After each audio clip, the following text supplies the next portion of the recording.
Crypto Trader is proudly brought to you by eToro. Discover a simpler way to trade and invest in cryptocurrencies and more. So we're here in San Francisco covering the Bitcoin 2019 conference, and Anthony Pompliano opened the conference this morning in a discussion with Tim Draper. And I don't want to talk to you about the discussion with Tim Draper because that was a long discussion. But you made a price prediction yesterday, and never in my life did I think that Anthony Pompliano would jump into making price predictions. Tell me about this $100,000 price prediction. Yeah, so look, in August last year, I basically came out and I said, Bitcoin's going to drop about 50% to 3,000, then it'll jump back up over 10. That's played out since August to about end of May, early June. So you had a lucky call, so? Well, you could call it luck, right? Or the way that we think about it is we look at the more macro trends, right? So you'll never hear me say, hey, by next week it's going to do X, right? Or look at this chart. We're really, our job as professional money managers when we're investing in these assets is to have price targets, right? And so it's less about saying, I think that it's got to do this to be successful. It's more of, I need to know when am I going to sell? Right, and so we around $3,800 in March of this year, put an investment on Bitcoin for the public pensions, and obviously that investment's doing very well. And so we have a price target as to when we think that kind of the longer term horizon is. And what I came out and said was $100,000 by December of 2021, and I think that we're generally headed to much higher highs. And so I felt like it was important to put that on public record. So you mentioned that you have a price target so that you can know when to sell.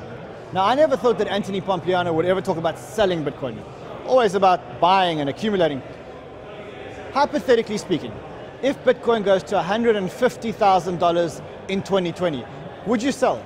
Well, I think it's important to decipher between two things, right? So there's the fund, and then there's what I do personally, right? What I do personally is I'm not interested in selling. I store my wealth in Bitcoin. I look at that as a very different scenario than as a professional money manager. My job is to make money for our investors, right? And so obviously in order to make money, we need to sell the position at some point. And so I think that when I'm speaking about selling is on the professional side, managing the money for these institutions.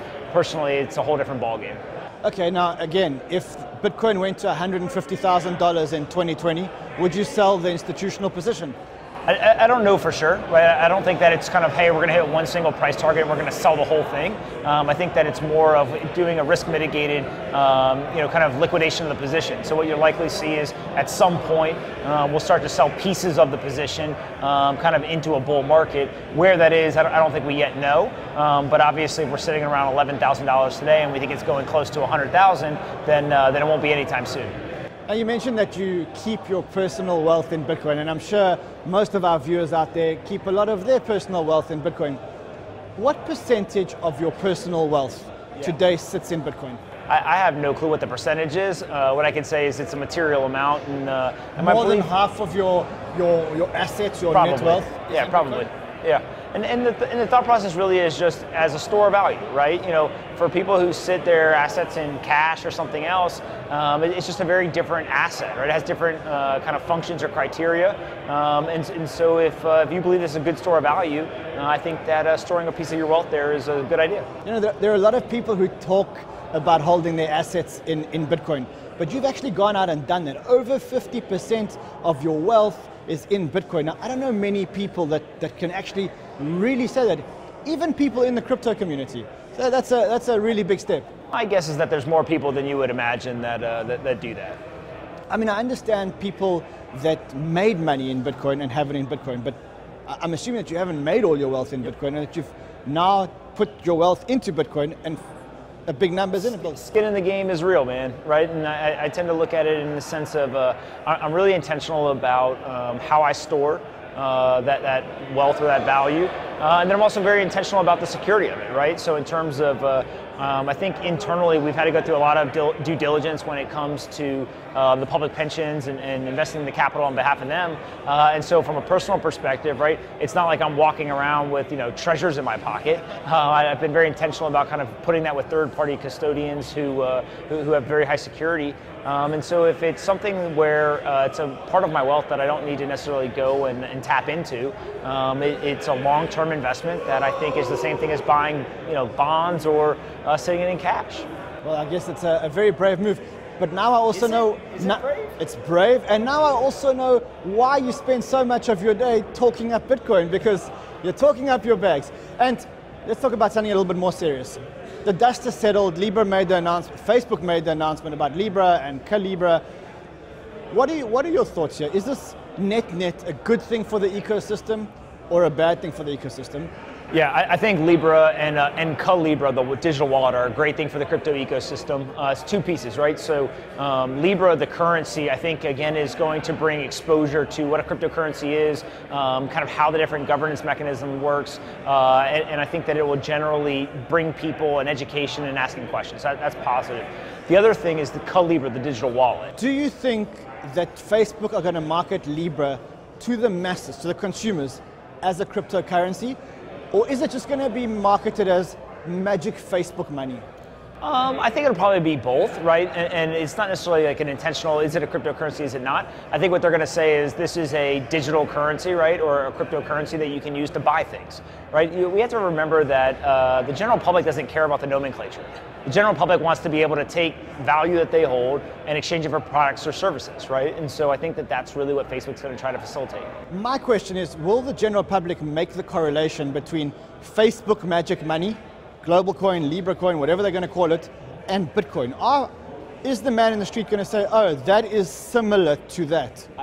I don't think that it is valuable for people to have to say this is a cryptocurrency in order to use it. It would be like saying you can't use a US dollar unless you know it's a fiat currency, right? There's not that many people who actually understand what a fiat currency is, yet a lot of people use the US dollar. It's the same thing here, whether it's Bitcoin or Libra, as long as people understand this is something that I can use that has specific advantages in order to exchange it for goods or services, I think that's going to be a win. Let's talk about Calibra, because that's actually the big play here. Yep. Libra is just a token.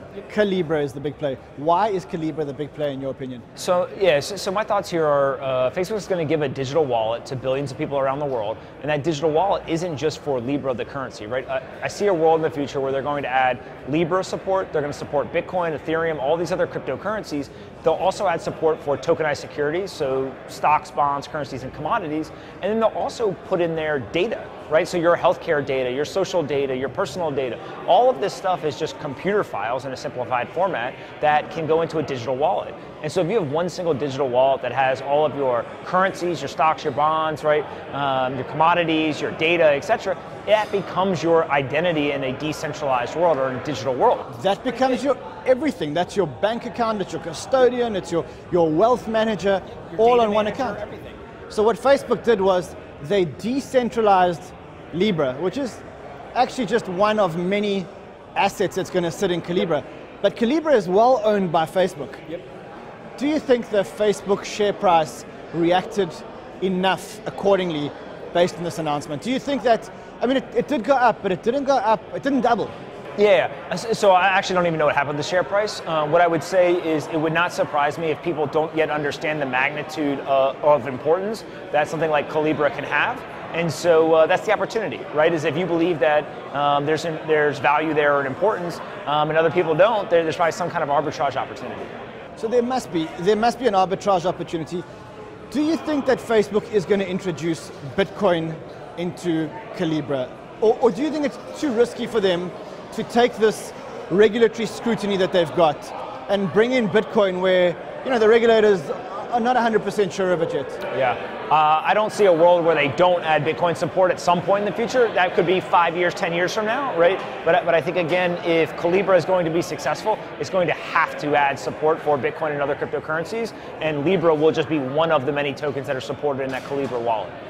The big question is, can Facebook actually execute on this, and will they execute well on it? Yep. What are your views here? Is there a risk that they'll botch up the execution? So I'm not worried about Facebook's ability to execute, right? I think that there's a very high confidence that I and others have in their ability to execute. The big question is, will regulators or governments allow them to execute, right? So we've already seen calls in the US for them to halt development. We've seen people in France and in the EU who said, hey, look, we do not want you to continue to move forward, or we really want to regulate this.